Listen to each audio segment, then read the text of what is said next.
Hello learners, welcome to the second video of Learn Python playlist.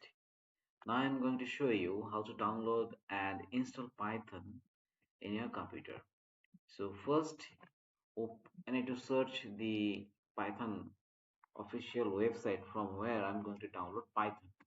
So for that I'm going to write Python download.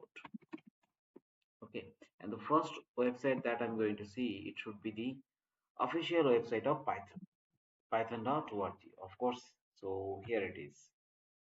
In this website, the first at the home page, we will see that download the latest version of Python for Windows.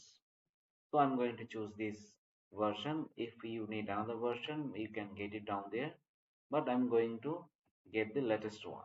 So I'm downloading it.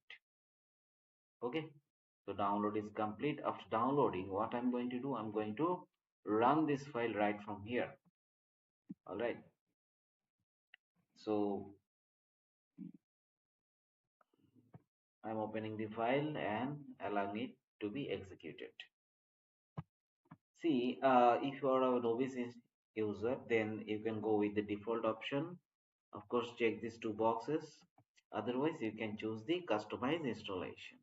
So for now, I'm choosing the customize installation.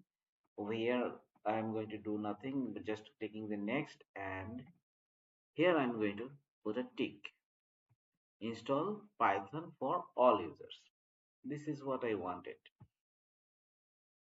So I'm okay, learners. So you can see that the setup was successful. Now there is another option. It is prompting that you can disable the path length limit by default, which is 260 characters.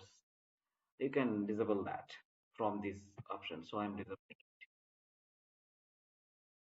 This is how we download and install Python in Windows. If you have a different version of operating system, like Linux or Mac, or having any difficulties during download or installation, then leave a comment. I will try to help you. Thank you.